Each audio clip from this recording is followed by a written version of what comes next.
Hello, ladies and gentlemen, and welcome back to the Pop Culture History Podcast. This is episode 168. Last episode I had on Ginger Lynn talking about the 30-plus year anniversary of her film Kinky Business. And now we are back with my girl, my homie. You know what it is, people? What's great about people in this life, you get to meet a lot of great people, you get to interact with a lot of great people, and we get to see a lot of great athletes and a lot of great individuals all in all. And this woman encompasses that. It's my girl, Miss Ty Emery. Ty, it's a pleasure. It's a privilege. How are you? G'day. Always a lovely intro. It's like this pretend, well, not pretend, but this like hype, this hypeness. You just start to be like, yes, this is me. Roll out the red carpet, baby. I mean, roll it out. I'm here.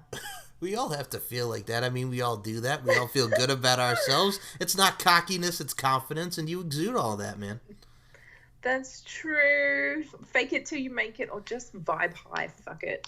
It's very true. And I'll be honest with you, man. That's why I love doing these intros. I mean, how can I not big you up? You're one of the assets to the game of mixed martial arts, and you're also an asset to what we're going to be talking about today, LFL Australia. Every martial artist is rolling in their grave right now. Stop it. She's a football player, not a martial artist. You're just disrespecting your sacrilege with your, she's a football player, now MMA. They're all just rolling. Yeah, What? For real. But nah, man. Guess what, bitches? Defense people, come to play. Yes. You and your Bobby Boucher. Defense, you and your Bobby Boucher tackling fuel ass. Bruh, I do have a Bobby Boucher. I told you about that, how my wrestling coach got me all flipped out and I fucking murdered this guy on the wall. So I do. I have a little Bobby Boucher. I got to get angry. I'm going to claim that to my genetics as a Maori stated for the New Zealanders who are listening and are also going to fucking stab me. That's my Maori side, or it's that little bit of Scottish in there. So, yeah, Bobby Boucher comes through. I mean, that's what we all have to have as athletes and as people that are in the game. I mean, if you're not fucking shit up and you don't have that tackling fuel, I mean, what the fuck are you doing then? To be put it bluntly, what the fuck are you doing? Damn, you right. Yeah. Oh man, football. I cannot believe football has even led me to here. Oh man, what a journey. I'm now in Thailand. I'm back in Thailand, dude. So I was in Malaysia last time I was talking to you. Now I'm back in Thailand. Yeah, I'm happy to see you back in Thailand. You're still training, doing your thing. I've seen a lot of the fights on your Instagram story. Killing it. Thank you. We're trying to get this learning curve of the striking game and just trying to get that graph into this high, steep Everest-like climb. Yes, played football my entire life, but I have not played the kicking and punching game. I always kicked and punched when I was on the ground. That kind of always, growing up, that felt pretty natural. But to stand and strike, that's a whole new chess game, that's a whole new chess game, and I'm still on, cards. So here we are in Thailand learning how to use the 8 limbs of destruction. And I can definitely say it's so hard. The challenge is so hard, but I love it. I'm standing toe to toe with these girls who are professional Muay Thai fighters. The last one was a professional kickboxer from Holland.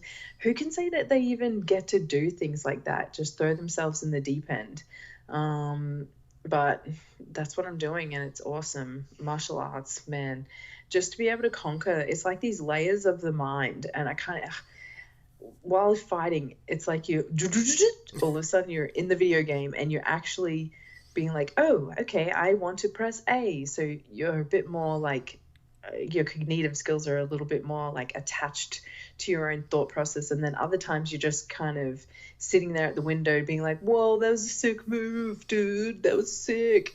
And then other times you just think, holy, my emotions are just still a little bit crazy. I can definitely feel that I'm still green, as they say, just because it just feels like this swarming whirlwind where you're like, back to first grade mode, back to kindergarten MMA mode.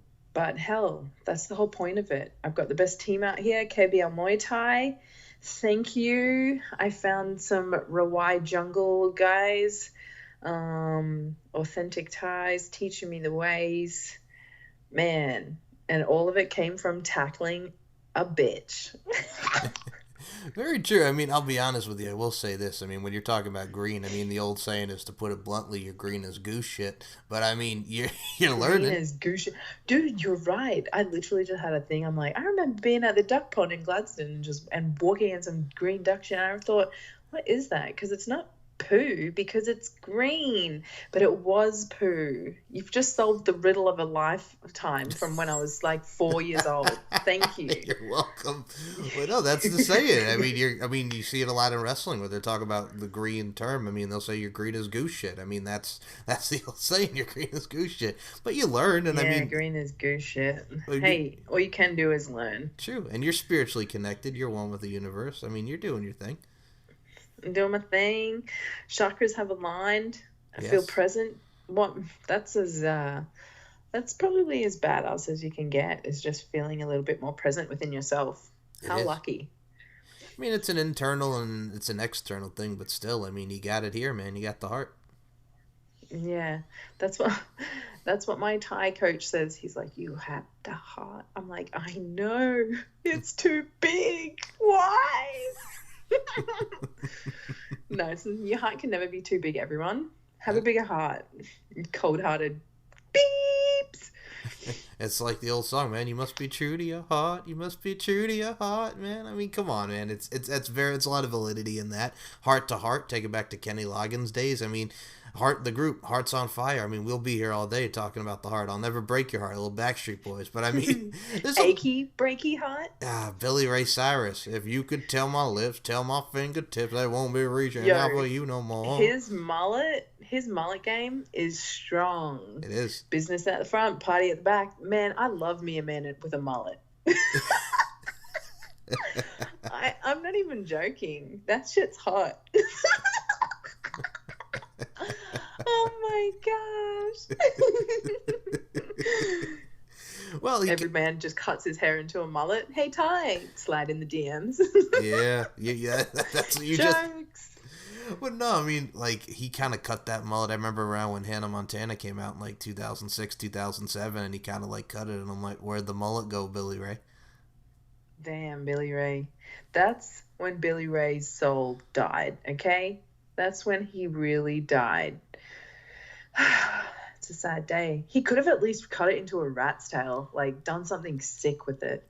Well, then it kind of ruined it for me, because then he did, like, a version of Achy Breaky Heart, and it had, like, a little rap to it. Like, there was, like, not him rapping, but there was, like, rappers on it. And I'm like, what are you doing? This is, like, a country song? This is the anthem. And then here you come trying to add, like, a little flavor to it.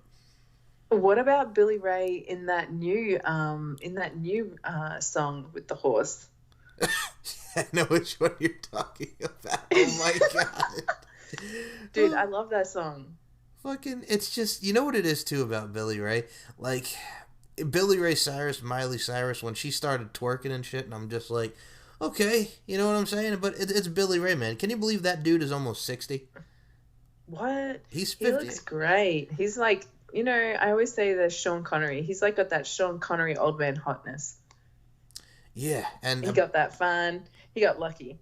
he did. And I Some mean, people turn like Yoda, and some people just turn into like a James Bond old dude, where you're like, damn it, that's true. An Old Town so Road. annoying. An Old Town Road, which is absolutely amazing because I just had to remember Yeah, what the that's hell. the song. Yeah, I love that song. I had to remember what the hell the name of the damn song is because everything comes out nowadays and everything is all YouTube and Vivo and all this shit. So I'm just like, yes, Old Town Road. I mean, he's great. Like, that's all I can say. I remember Jared Neiman had that song Lover, Lover. Faith Hill, I mean, I Can Feel You Breathe, The Way You Love Me, where she says, like, the waitress. And I'm like, oh my God, I lost my mind. I was like 8 years old when that song came out. Oh my gosh, Faith Hill for reals. Oh man. We'll be here all Next day with question. Faith Hill for real. Next question. But no, I mean, that was the jams. This Kiss, and I mean, you had her husband Tim McGraw, who was in The Blind Side with Sandra Bullock. I mean, hey, football right there. Let's take it back to football movies. Jeez, but nah. I mean, with you, speaking of football, 6 years, LFL Australia, man. Oh man, 6 years. The devil's number. The devil's number. But no, I mean, like, it started in December 2013, and I mean, I'm gonna say this right now, you're kind of like a pioneer for the LFL game. I mean, you're one of those people. Pioneer for Australian LFL. Yes, I don't know if all the LFL girls of America would love hearing that. I'm gonna I was say a it. pioneer. You were a pioneer. Oh, I'm gonna say it. I mean, for the I Australian. definitely got to be a character of the LFL. I definitely enjoyed being a character of the LFL. Um, yeah, I was super lucky and got to be involved in a lot of cool things. Yeah, TMZ, I got to become a TMZ celebrity status. They made me, I think number sixth hottest player. Mhm. And then outside of that, they made me the sexiest, I think, LFL player. That one got me in trouble too by teammates. I didn't even know about it. I got to go to Guatemala, play in the All-Star game. I got to do a lot of interviews, get a lot of camera time. I got to travel across America. Yeah, LFL, holy moly, 6 years. But see, this bad boy's been around for a long time, and there's a lot of stories coming out right now. Like, there is a lot of truth coming out about the LFL, which was Lingerie Football League, Legends Football Yep. League, now X League, literally just X League. It just got changed. Yeah, there's a lot coming out. There's coaches speaking out. It's kind of crazy times to be around, but at the same time, it's also nothing new. There's been a lot of girls in the past who have put a number of like lawsuits on the owner of the LFL, and a lot of people speaking out. But girls seem to keep playing, even though I don't know whether they're informed on everything that kind of goes on behind the scenes. But at the same time, everybody just they love being a part of it. And I was one too. I absolutely loved and hated my time in the LFL. It served a purpose. Once I was in, and then once it kind of the football left my soul, I definitely had to leave. It was time to go. You know what it is too, like, and I'm gonna go back to that term, and I don't care if it pisses anybody off, but I'm gonna say this, man. Everybody's a pioneer at the LFL. I'm going back to it. I don't care if it pisses anybody off, but it's true. I look at it like this, man. You have to show some love to the international talent, whether it be LFL Australia or what have you. I think that's what's great as us as beings, man. We get to learn from each other's repertoires, whether it be overseas or here. I think that helps with anything or what have you, whether it be in music or wrestling or football, what have you. With all sports, I think it translates. And I'm gonna say this to you. When we talk about the LFL, I mean, when I listen to you talk about the lawsuits and stuff, it also kind of reminds me, it's like you see the stuff that comes out, it kind of reminds me of back in the day in the 90s, and I know he passed away, Lou Pearlman, who was a dude behind Jive, and I mean, was influential in getting the Backstreet Boys and NSYNC on their label, but then you hear about all this stuff with money and all the stories and allegations that come out, then you see groups like O-Town making the band season 1, I'm talking about 2001, but they still do it just because, oh my god, this is that dude that discovered the Backstreet Boys and NSYNC. So even with the whole hoopla that surrounds it, you still got involved with it. Yeah, that's exactly it. Because it's all a stepping stone, and people forget that you still need that stepping stone. And for some people, they can use the stepping stone as a platform and use it as the stepping stone, or I guess other people just try and stay on there and they sink.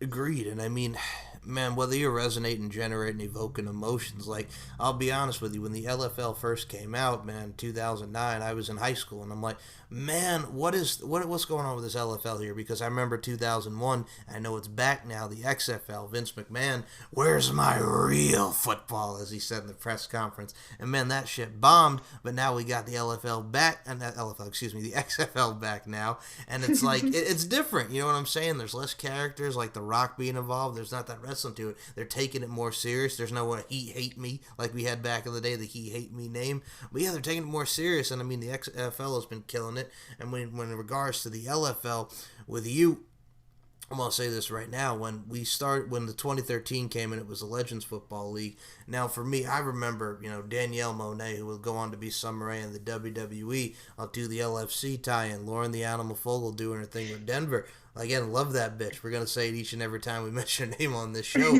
But there's Love talents. that bitch. Yes, there's talents, and there's a lot of people that put in the hard work into it. I also kind of encompass. I take it back to the '80s with Glow. Not talking about Netflix. I'm talking about the original '80s.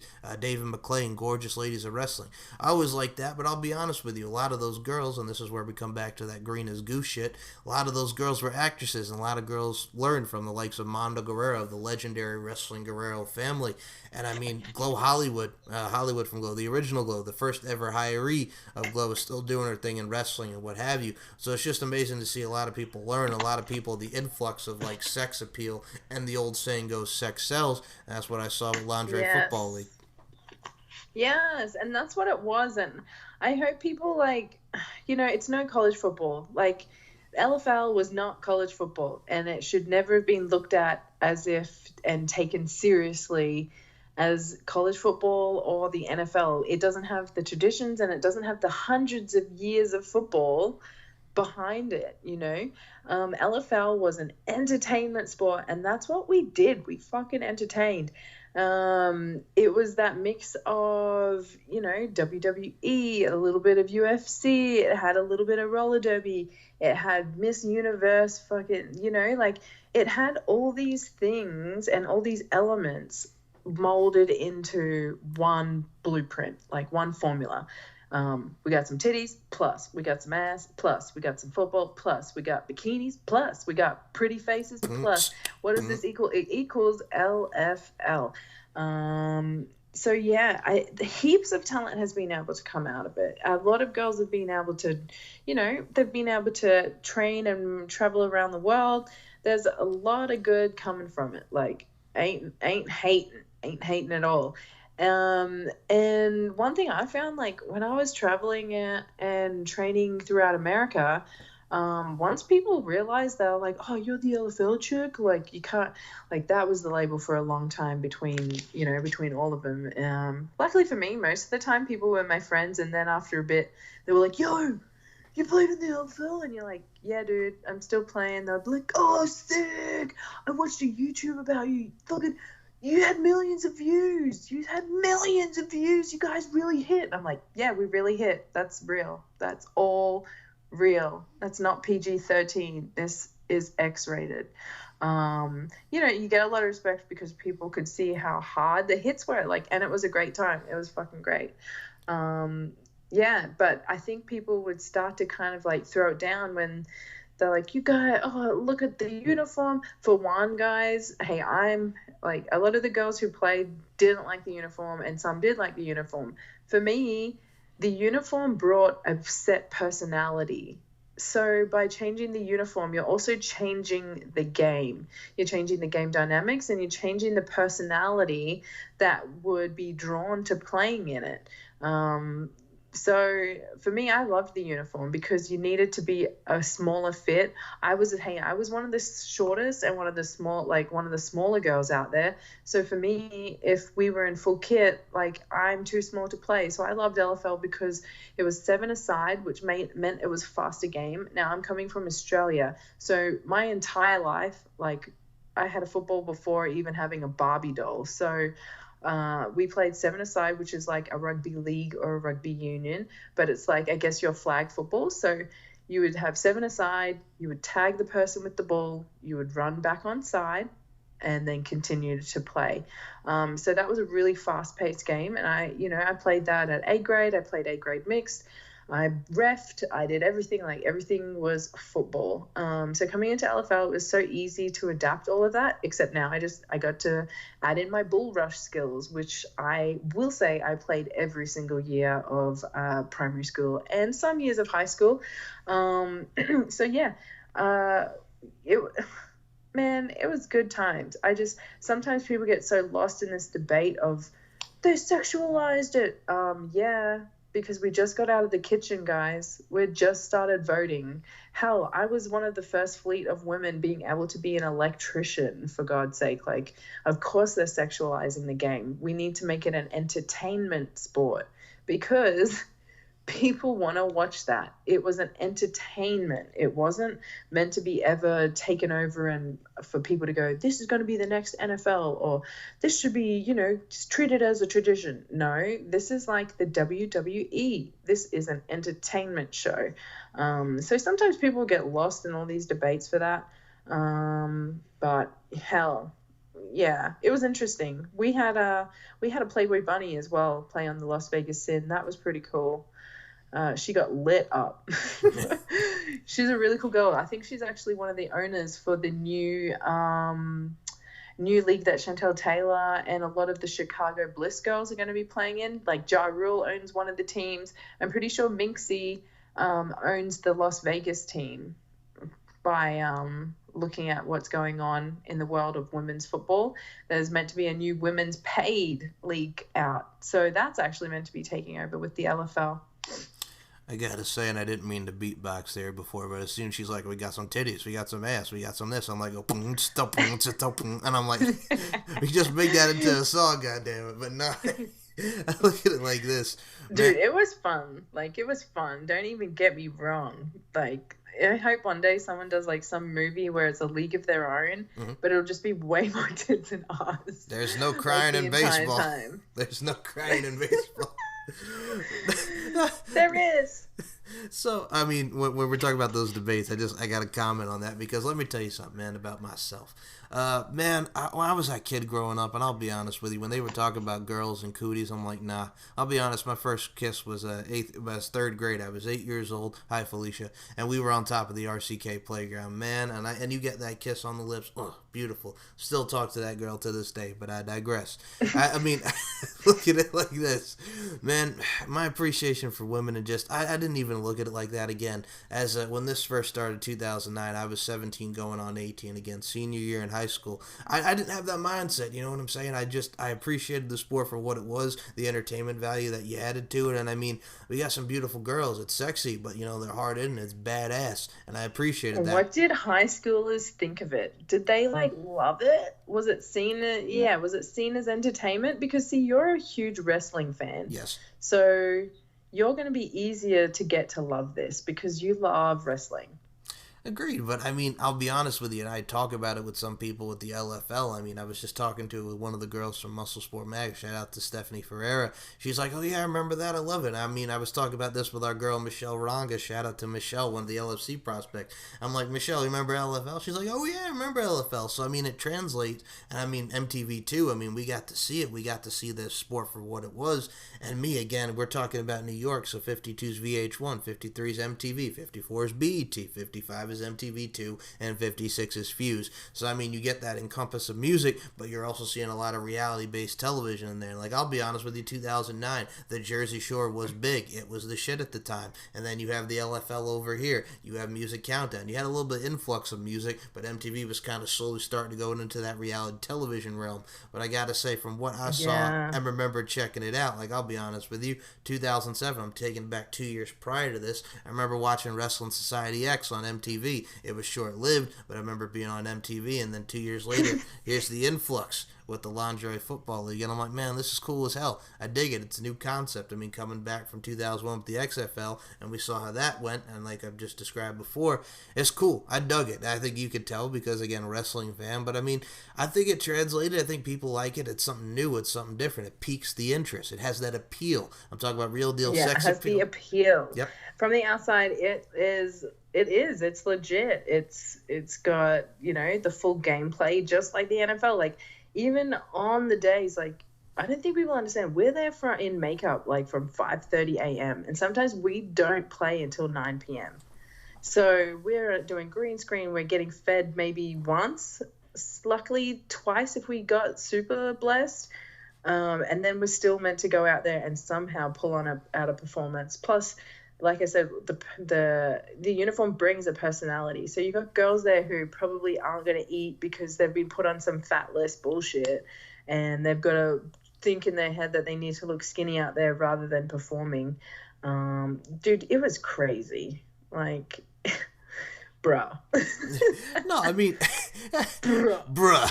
So, with the appeal factor, I mean, I'll be honest with you. I think it kind of shows with what I do with LFC, Lingerie Fighting Championships. I mean, it has that appeal. It's different. It has that aspect. But I also look at it like, okay, I mean, it's badass girls in lingerie. I think the problem is, as people, when we talk about that appeal and we talk about that I, so to speak, I, with the letter I, not the EYE, but I, pun intended, you look at the I of it and it's just like, watch it for what it is. Do not focus on the outerwear of it. Just, I mean, yeah, it's a big point. Like we mentioned, sex sales, lingerie, but don't focus just on the outerwear. Focus on the gameplay. Focus on what's going on in the athleticism over it. Just look at it for the picture and what it actually is. You know what I'm saying? I'll put it bluntly. Look at it for what the fuck it is. Don't just focus on the outerwear and have these ridiculous debates about, sexualize and blah, blah, blah, blah, blah. Because, I mean, if you're comfortable in your skin, I also think it takes body confidence.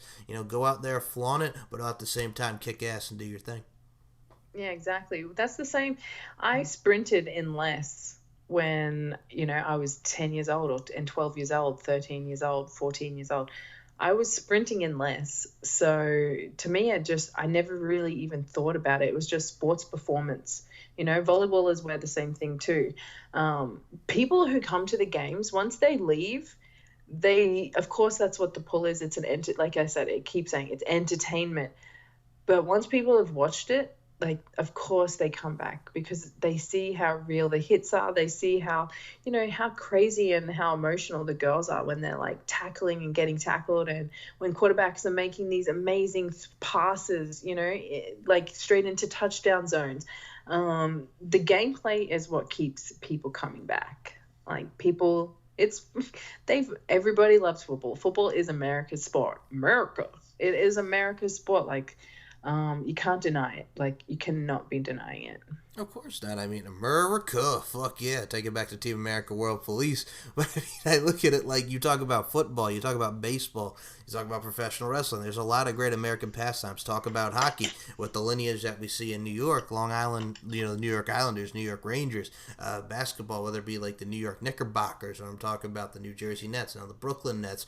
So there's that influx of teams and that influx of talent. I mean, I'll be honest with you. When Ring of Honor was like at its peak in 2005, like one of the newer companies out there. I remember going to Sports Plus, Lake Grove, New York. I'm talking about Long Island. I remember going in there. Downstairs, you get yourself an arcade, get yourself a slice of pizza, and you could just kill it, man. Have some fun with it. But then you go up top, and it's the entertainment. Going to the entertainment room. Here's some Ring of Honor.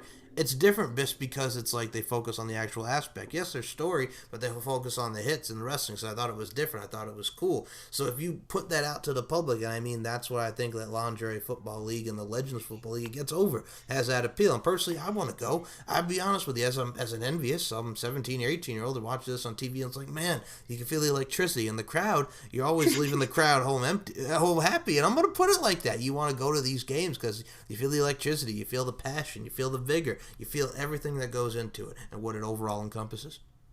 That's cool as hell. I remember when I first watched myself on TV, I just remember thinking, is this going to be like, when you tape yourself on, you tape yourself on the tape deck, yes, and you listen to yourself and you go, ew, I sound gross. That's so annoying. My voice sounds like a man. Oh, I sound like that? Really? I thought, okay, this is going to be like one of those moments. And for me, I was just like, oh my gosh, I can't even watch this. I'm so embarrassed. This is some bullshit. well, how do you, I mean, I can't even watch this. It took me so long to start watching any of like the marketing parts until I started realizing, oh, I need to use this stuff to build a platform for myself, because one, we weren't getting paid, guys. So once I started realizing like things were gonna, one thing I learned from modeling, you need to use all of it. Like, you need to use whatever you can, build just like show people what you're doing, use them all of the film, use as much footage, and just use it for what it was. So hell, that's when I started actually watching stuff and watching the real edits and like the the storyline. Like, they built this storyline. It was just crazy to be a part of something like that. And I think even now I sit here and I'm just like, wow, that was I did that stuff. That was some crazy times. I mean, and one going from like Australia to America, mm-hmm. totally different. Like, I felt like I got, I don't know, like knocked unconscious and I was put into like the Bring It On movie or something. I just remember being like, is this like the movies? This is just like the movies. I'm like, this is just like the movies. I'm like, is this real life? Like, is this girl for real? Like, you could do movie montage of just all the stuff where I thought, is this someone on some bullshit, really? Like, what? I mean, you look at like artists as well when they first hear themselves on the radio. It's like, man, that's me. It's cool. But I mean, I gotta say this about you. I mean, you never stop, striving and shining. I mean, I'll be honest with you. There's a lot of things that we critique as ourselves, and you want to get better. You think it's cool, but then there's like, let me market myself like this. Let me provide the platform, like you mentioned. I think you do that well with your social media and how social media, the influx of that, has really evolved over the years. But I look at it like, I mean, I'll be honest with you. You got your head on straight. You're a smart ass girl, and I mean, you kill it. I mean, that's the thing about you. I think that's what a lot of women encompass, and that's what I've always. And then again, this is talking about the beauty, strength, and dominance aspect. I mean, a lot of women encompass that. Brains, it's the beauty, it's the heart and the soul, and you got a lot of that, man. Thank you. That's defense heart. It is, even whatever you want to like define it, but man, like it shows with how you carry yourself. Like I'll be honest with you, I mean you're a true pro, you do your thing, and that's what I said. I love the LFL, I love all the girls, and that's why I said when people would ask me, and then just going back to wrestling for a second, when people ask me, who's your favorite wrestler? I'm like, I'll say all of them because it's a thing like. I couldn't do that. I mean, I like being behind the scenes. I like interviewing people. I like the announcing part because you get to see the calls and you get to add your own spin and your flavor to it, right? But it's just like being in there, it's a whole different thing. Like, you know what I'm saying? Like, it's my heart, my respect goes out to all the ladies or what have you in different sports. I remember, God rest his soul, my grandfather. Like, when I first watched boxing as a kid, my grandfather would sit, I'd sit on his lap, we'd watch some boxing. And I mean, I would see the news. My grandfather loved boxing, so that's really kind of appreciated. I mean, watching NASCAR with my grandfather, watching the races. Like, it's that type of passion. It's like that type of grit that really opens your eyes, even as a youngster, from your youngin' years to your adult teen years to your even adult years. I mean, adulting, however you want to define it. It's just things that really open up your eyes. Dude, when people are just shining, like, in their sport, they're just, like, being, I think that's what people, you just like fire, you can't look away from it. Or fireworks, you want to look... instinctually you just want to look at it. So when something's shining, you just want to look at it, Mm-hmm. So I think when people are in sport, especially like wrestling and especially fighting and football, just any sport, people are just being like their rawest self. And that's just the coolest thing because I think as we get older, we just have so many masks. Like you have to you're not allowed to say this or you have to act a certain way and you can't just like have to be yourself, you put into school and you're conditioned and, you spat back out again and you're this human that is depressed and has to try and figure it out again.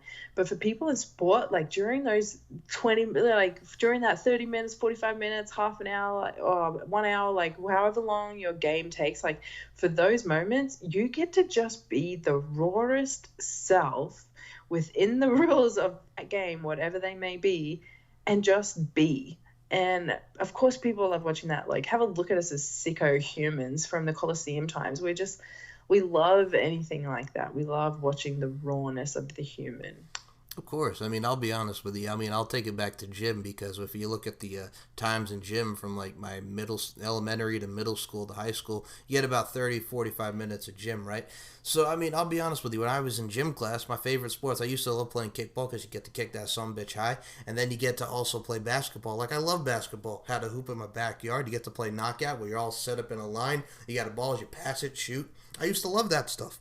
Excuse me, but it's just like when you're playing basketball, I'll be honest with you, I was channeling my inner we fly high, no lie, this balling, and I felt like I was balling in gym class, but it's just it's the fun aspect of that, like basketball, kickball, like I love those times in gym that really, it was just fun, man. And then you also play baseball. You used to do the shuttle runs where you used to stick the thing and then you run back and then with the erasers, the whole nine. Those shuttle runs are meant to be illegal or something, like they're banned now. Yeah. Because I'm sorry, kids, but you have to do that. We had to do it.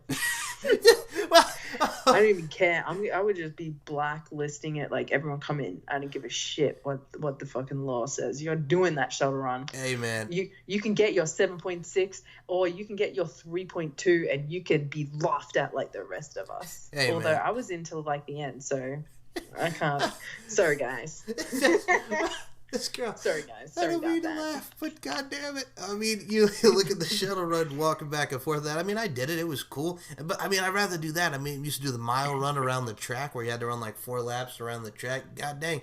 But it was cool. It was different. I mean, we used to do that some bitch in hot weathers. But I mean, mile run, shuttle run. I mean, yeah, I feel you. I mean, I used to do a lot of that crap. I remember.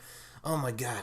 I'm going to tell you something straight up about gym class really quickly. I remember in elementary school we did bowling, and I'm like, "How is this going to work?" Then you had little things, and then the pins, and then boom! Like we're playing bowling in elementary school. I'm like, "This is pretty cool." It was different because we're That's used to lucky. see.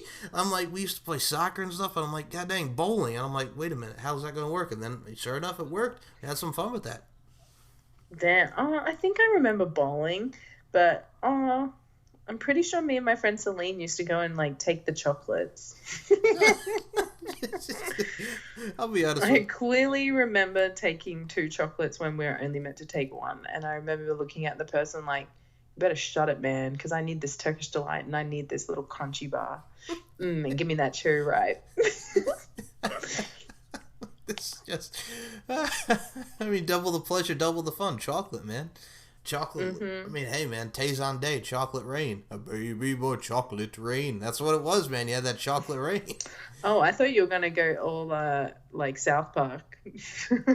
Hey, man, you could go with the chocolate, or I could go all SpongeBob SquarePants and talk about chocolate when the guy was all into that chocolate. But I mean, there's so many references you Dude, can you make. do sound like SpongeBob. That was legit. I try, but I mean that's what he did. But I, you know what it is too. It's like the things that you just remember as a kid that stick with you. I mean, again, we talk about our nerdums, which we are. We're nerds. We love it. Nerds rule the world. Hello. But it's just the things that stick out in your mind from like 10 to like now. And I mean, that's the thing. We also have the new generation where they have that stuff. Well, my kids don't know about that stuff. I'll be honest with you. Going back to wrestling for a second, look at John Cena. Last year he comes back as Word Life. This is basic thugonomics. Kids don't see John Cena like that. They think of hustle, loyalty, respect, and what he's doing now. They don't remember the rap years. So I mean, it's just like it's that influx, and I think it's great because I'll be honest with you. There are some ignorant ones now out there that just don't give a fuck and don't want to learn. And I'm not putting down everybody. I'm just saying there's a certain amount, a certain influx. But then there's the other certain influx where it's just like you absorb that shit like a sponge and you take it in. And that's what's great about this thing that we call knowledge, which knowledge is power. Very true sentiment. And I think with you, this is where we bounce it around and take it back to the LFL.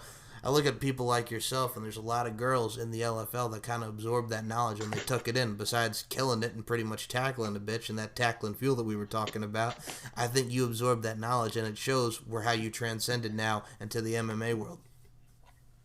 Yeah, I think MMA, everyone is on their own journey. I definitely copped a lot of flack going into MMA, but that never really stopped me from wanting to do something that, I just felt like I enjoyed doing it. I enjoyed the athletic side of it, and I never gave up. So I guess people who never give up never lose because they just keep going.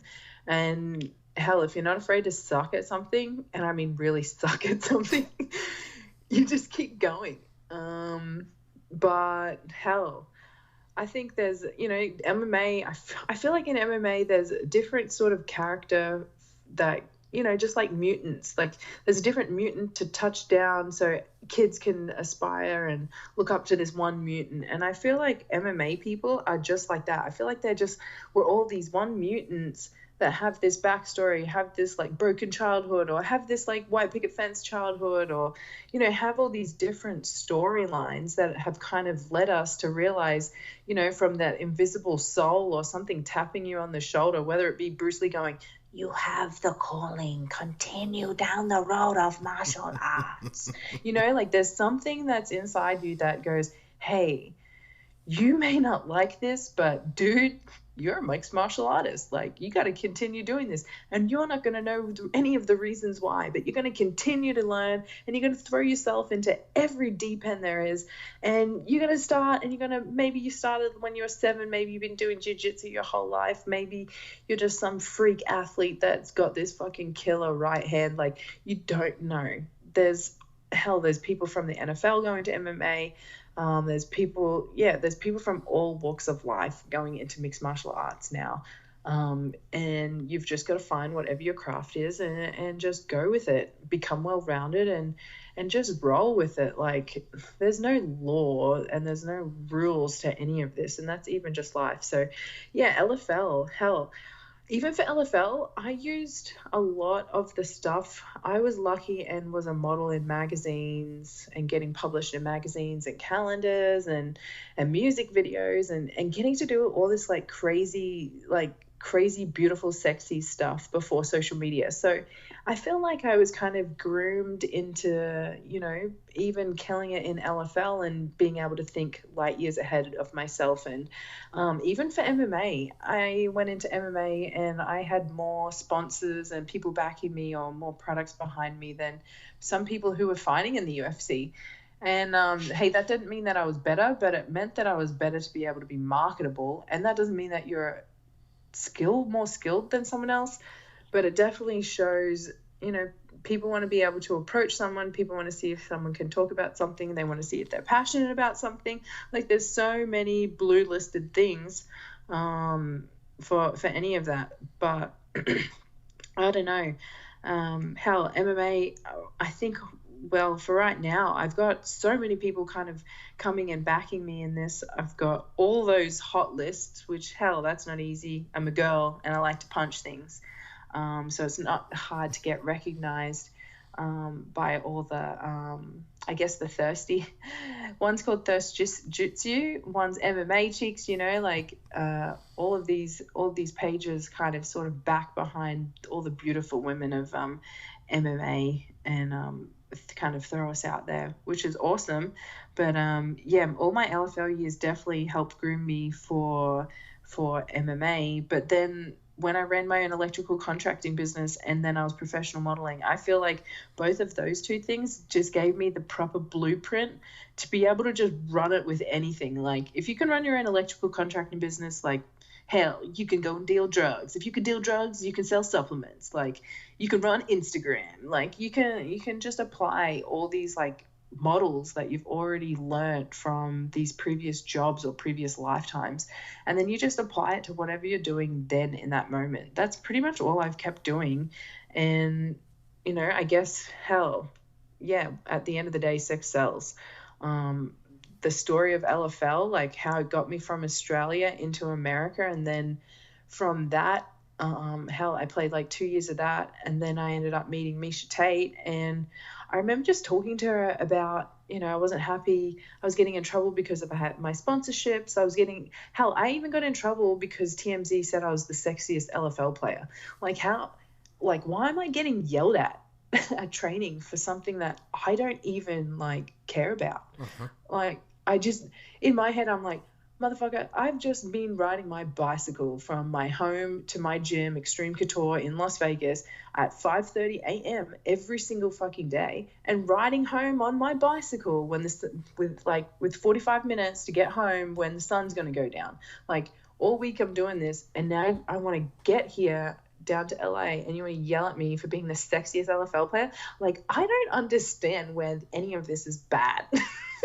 I don't understand why you're yelling at me. Am I retarded? Yeah, probably. Do I still need to listen to any of this? No, I don't want to. I'm already copping a heap flacking when I get to the gym. I'm already copping a flacking when I fucking in my own head. Like, I don't want to come here and have my coaches giving me a flacking over something, over being sexy. Like, this is some crazy bullshit. But no, yeah, it was fun. Like, it was so fun to be able to be pulled from Australia and then, kind of get to go. I got to do a tour. I went to Omaha, I went to Atlanta, I went to Vegas. Obviously, I chose the Las Vegas scene. I loved wrestling and I loved boxing. So I chose Extreme Couture as my base gym, so that I could be training for my LFL games, because we don't have full contact when we're at LFL training. Which also just blows my mind.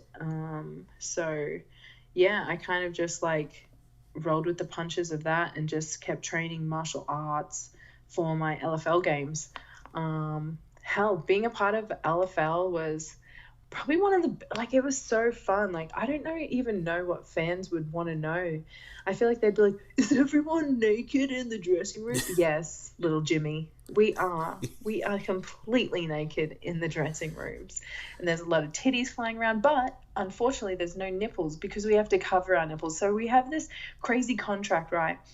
And in the contract, we have to have makeup done for the game days. We have to have our hair done. And in capital letters, we must be spray tanned. Wow. And I've never even been spray tanned before. So here I am having to have spray tans before LFL games. Like, girls, your pores can't even breathe. How do they live like that every day? This was crazy.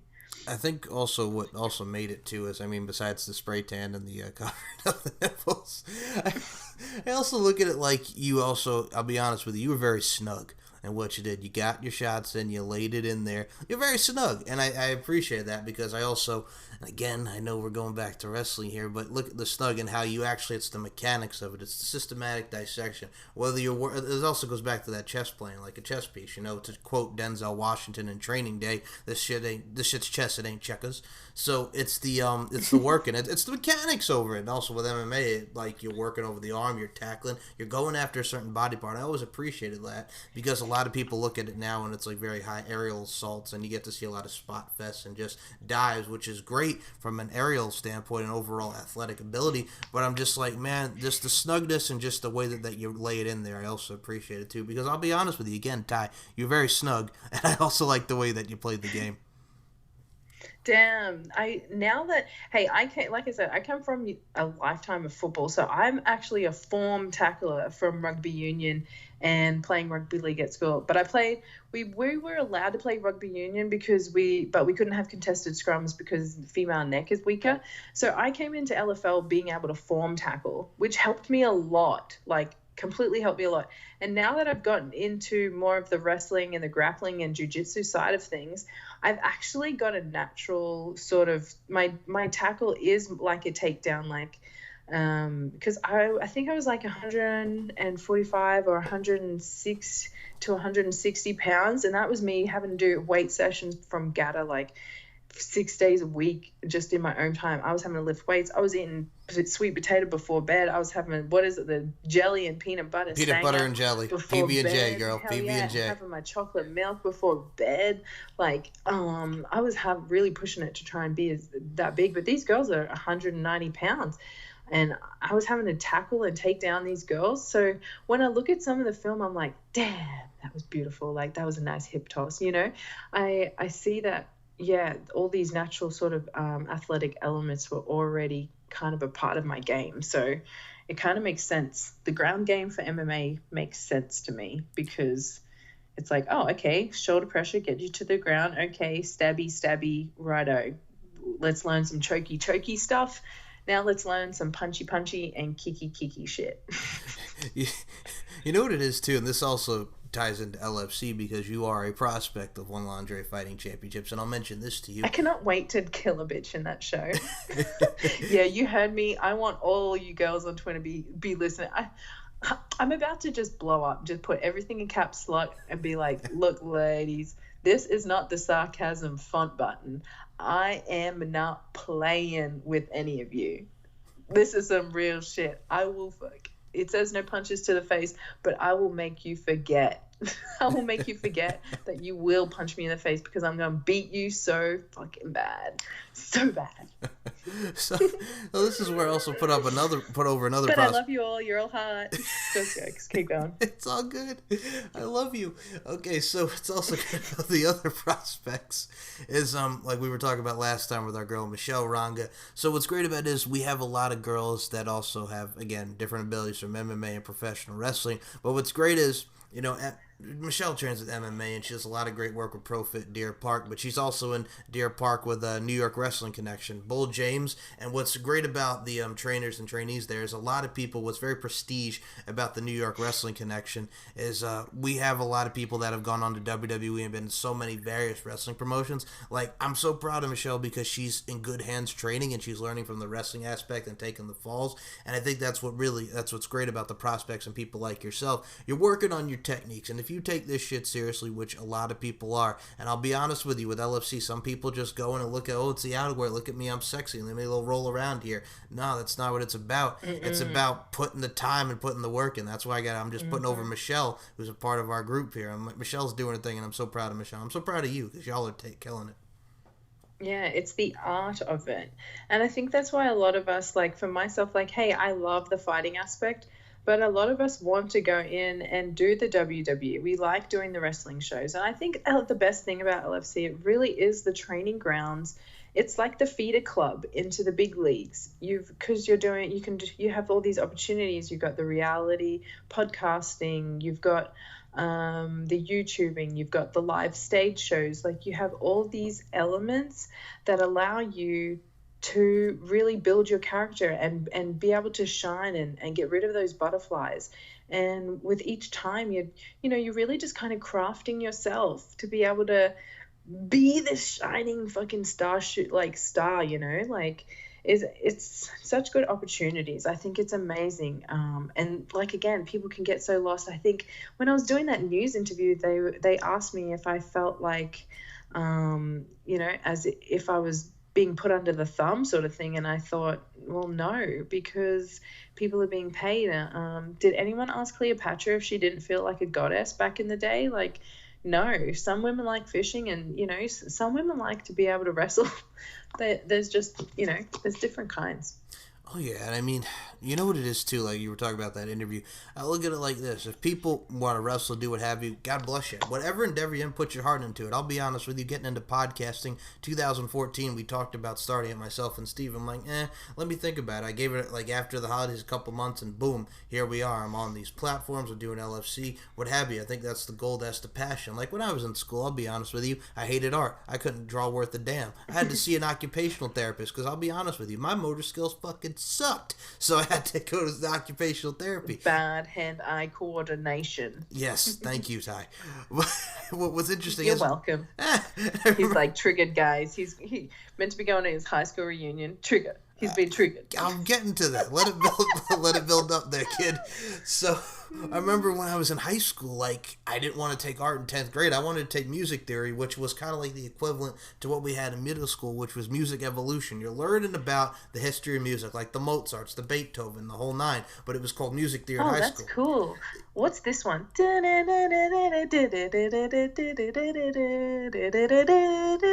What's that? That's the classic. All right, please don't ask me about symphonies. It's one of those. It all blends together. If you would have gave me Symphony Number 9, I would have been, Symphony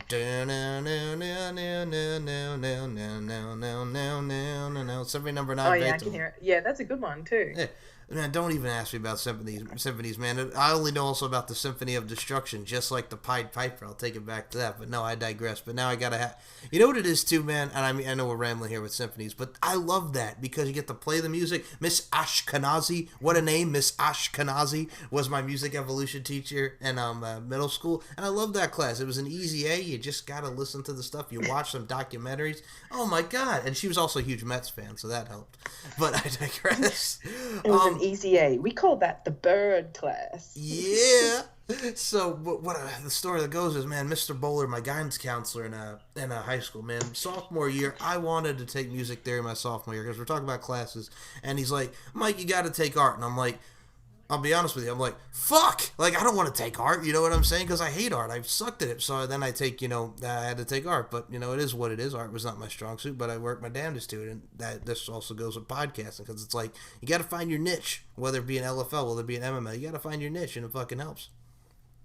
Yeah, you got to find your niche. I think that's why you have high school, you got to find what you hate and what you like, and just when you get out of high school, guys, just get out of high school.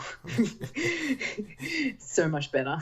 Life gets better. It does. And I mean, I'll be honest with you, okay, since you want to trigger me about my high school reunion, man, this is my 10-year reunion coming up, and I'm hearing John Mayer in my head. I want to run through the halls of my high school. No.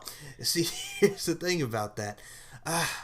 You know what it is? People are kind of like conflicting. Like, do you want to go back? You want to see people? I'll be honest with you. Not all of you, but some of you were a bit a-holes. And I'm like, I don't want to see these people again. And number two, with how social media is, if I want to find out what you're doing, Facebook, Twitter, Instagram, it's like, what the fuck is the point about going back to a reunion? You know what I'm saying? Yeah, you were just like 2 clicks away. I had one of my LFL games around the same time as my 10-year reunion. How does that calculate?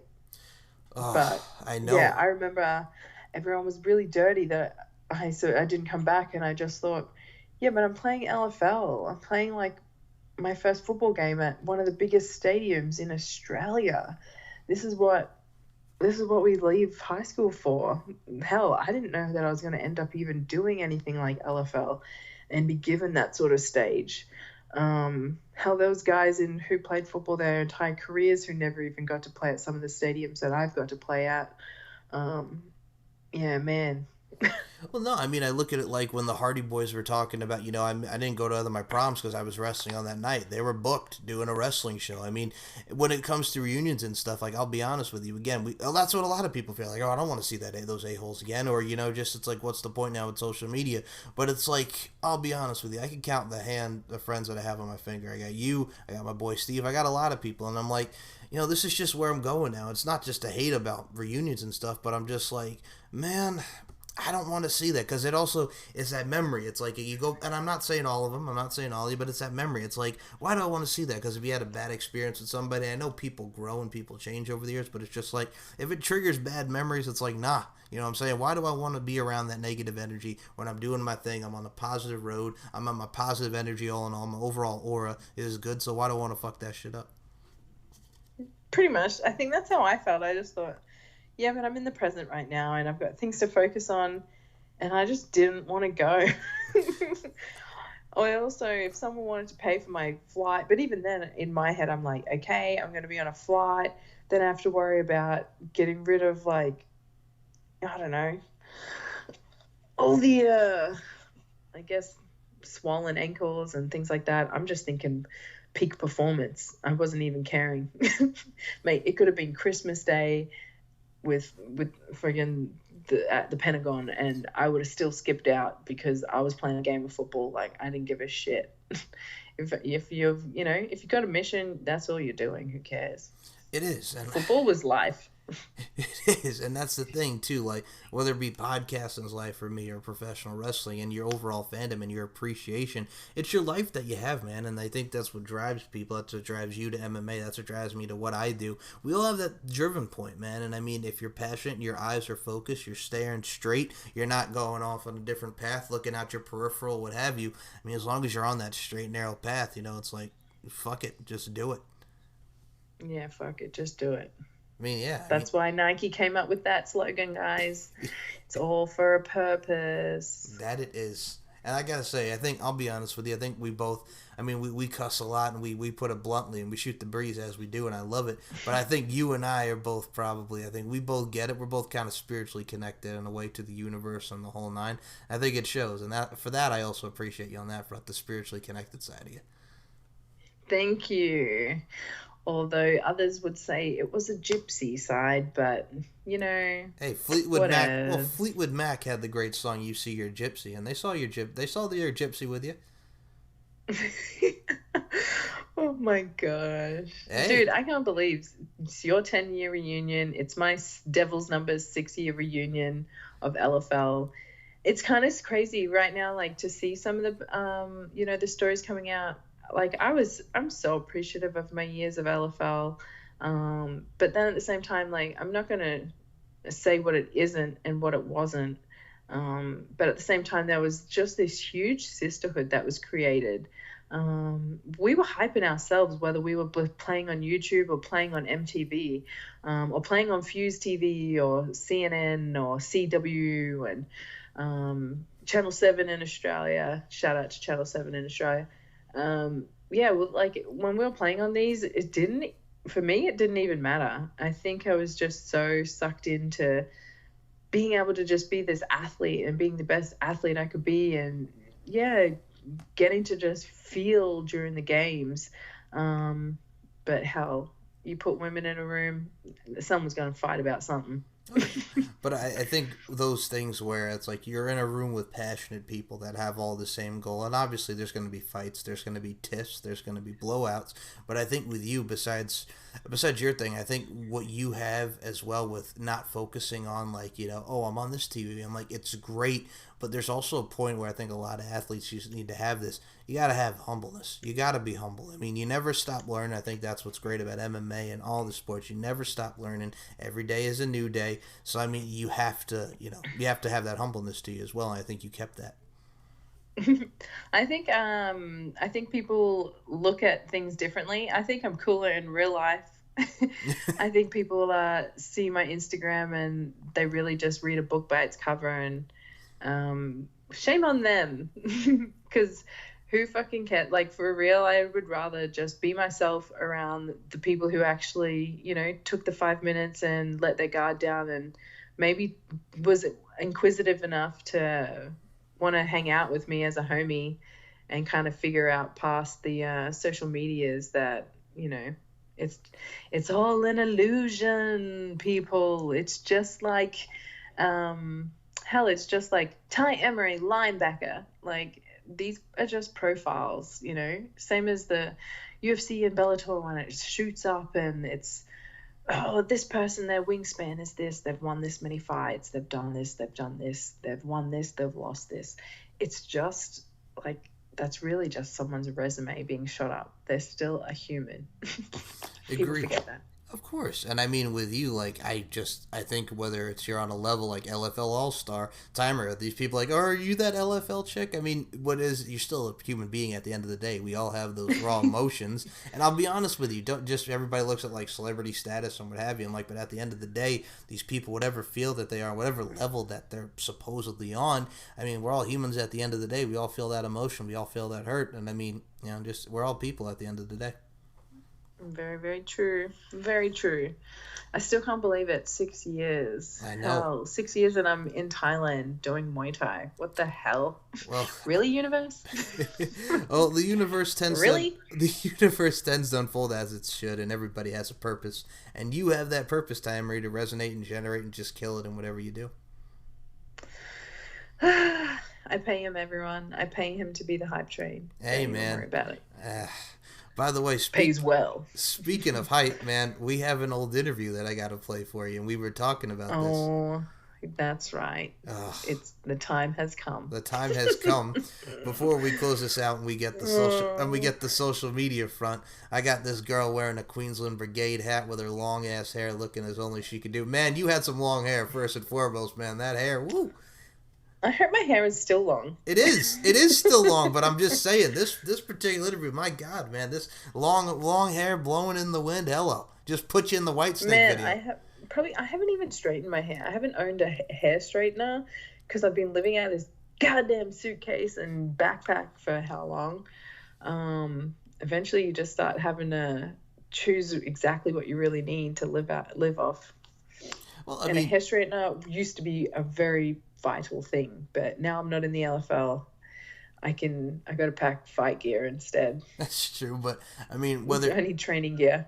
Oh no, I mean, when we were talking about long hair, I mean, you look at like Tawny Katane, the infamous "Here I Go Again" video. She's on the car. I mean, she's looking beautiful. Long hair, I mean, what have you? I mean, damn, bow chicka wow wow. Bow chicka wow wow is right, but I mean, it's just like it's that appeal again, that factor about you. I'm gonna say. I love before I even play this interview, it's 4 minutes long, and I want Ty to react when you're done. But I gotta say, with you, like you came off great, like you really did. It's one of my favorites to watch you, just to see that old, the news media. They're picking up LFL. It's it's a hotbed. This is from December of 2013. This interviews. I mean, whoa. You killed it. So. Here we go, about to play the whole thing, and Ty, after you're done, I'm going to get your reaction. So people, here is that interview from Sunrise. Sunrise, baby. Here we go.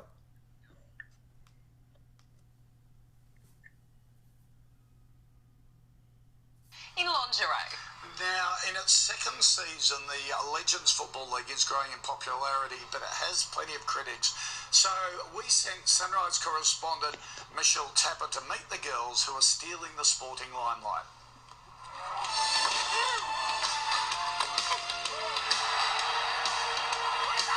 This is American gridiron like you've never seen it before. Ladies in lingerie getting down and dirty like the boys. Very rough. You probably see some of the bruises I've got from our game on Saturday. But yeah, I didn't expect it to be that rough, but it was brutal. The Lingerie Football League, or Legends Football as it's now called, is the fastest growing sport in the US. In the US, it's actually quite large and getting bigger. There's currently 12 teams, and they've been going for they played 4 seasons now, getting ready for the 5th season. They're getting crowds of sort of up to 10,000 people to go, so it's getting quite popular. Luke Chapman is coach of the Queensland Brigade and hopes the LFL will be just as big in Australia. It's as tough as the men's games. The ladies do all the full contact with tackling, blocking. Glamour girls with grit, the game is certainly attracting a lot of attention. Now, there's been some criticism of the game. Do you think it's sexist? Not at all. I mean, I think it's empowering. You know, if any of the sports that I've participated in, I feel like it's a celebration of my femininity. If anything, you know, we're applauded for being women and for being serious athletes. Tamar Fennell has been playing in the US for 3 years. Now she's mentoring the Queensland team. What do you think of the very skimpy outfits? I don't think they're any different than the Olympic track and field or Olympic volleyball uniforms, and we're just out there to play. 20-year-old Jane Caldwell is the youngest Queensland player and says it's not just about babes in bikinis. The average age from 24 to 26. There are mums, PTs, gym receptionists, uni students. I'm one of them. Joining us now, 2 of the players, Ty Emery from Queensland, excuse me, and Chloe Butler from New South Wales. Ladies, good morning to you. Ty, you played your first match of the season last week. Was it a bit more physical than you thought? It was exactly what I thought it was going to be. This is a collision sport. As it's going to be rough, it's going to be tough, and I definitely expected it, but Serge definitely brought everything they had, so yes. Chloe, it looks really rough and tough. How do you manage to look so glamorous, and how much emphasis is there on looking glamorous during your game? Thanks, Sam. I hope I look glamorous. I am female. There is a lot of impact and just a lot of aggression, you know, and I think when you take any field of contact sport, you forget about being female, male, glamorous, non-glamorous, and you just play the game, you know. Ty, what sort of background do most players have? Athletic background? Have you got a few women's rugby players there, or women AFL players? We've got people going from league, we've got AFL, we've got most codes of football, we've got ex-gridiron players from the other leagues, we've got swimmers, we've got netball, we've got baseball, we've got volleyball, track and field. It ranges from everything. So yeah, it's a great unified sort of bringing together of all athletes. And I guess, what do you say to the critics? I guess because it was originally called Lingerie League, what do you say to the critics who say it's inappropriate that you're in your underwear because the men don't play in their underwear? It's not really underwear, is it, that you're playing in? As you said, it's not much. It's nothing different to what an Olympic sprinter might wear. Well, I actually probably wore less when I was in primary school and high school in track and field, so I find this quite normal. It's exactly what I've been used as a uniform. I really just hope that they can come down and probably look at the game and watch the athleticism and understand that, yeah, this is a female sport, so it's going to have a feminine touch on it. Yeah. All right, ladies, thank you for that. Good luck. First game this weekend, if you're keen to check out the Legends Football League. First game will be broadcast tomorrow on 7 Mate at 10:30 p.m. Gee, that's late to have a game. And Brett said huge, bigger numbers than an NRL match. 7 Go to the Mate ground to watch. Well, I booked out. Now, hearing that back, how does that make you feel? I hope everyone listens and goes, wow, that's what Australians sound like? Whoa, dinky die. I can tell that even when you ask me things, I literally said the same things word for word. So I must go straight into interview mode. Here's my answer. No, that sounds, man, that's what it was. It was LFL. That was a live broadcasting. That's probably the first time I had people from my hometown calling and messaging because, okay, so in Australia, everybody watches that news show, right? Like, that's the morning news show. Everybody whether you're watching the TV or you're not watching the TV, it's kind of like the radio. Like you'll put this news channel on, and people will, get ready for the morning, get ready for school, get ready for the day's work. And when that went off, that was when everyone in Australia, like anyone who knew me, anyone, I got messages from everyone like, I knew you always had it in you, or holy moly girl, like, oh, you were born for this. Yeah, it was crazy. For Australia, that's like was crazy. Which was kind of cool for me. I just thought, yeah, guys, I did it. I don't talk about it, I just go and do it. So yeah, it was cool. That was exciting. Like playing in Australia, playing football, that was a dream as a kid, getting to be a footballer. I actually wanted to be a sprinter. I really wanted to be this Olympic sprinter, and eventually I ended up getting my dream. I got to play at USC, where they held 2 Olympic Games, and they lit the torch for us, and I had tears coming down my face. Our quarterback Cindy Cummings knew that I was going to be super emotional about that, because I remember kept saying, I'm like, when I was a kid I wanted to be an Olympic sprinter, and I always wanted to go to the Olympics.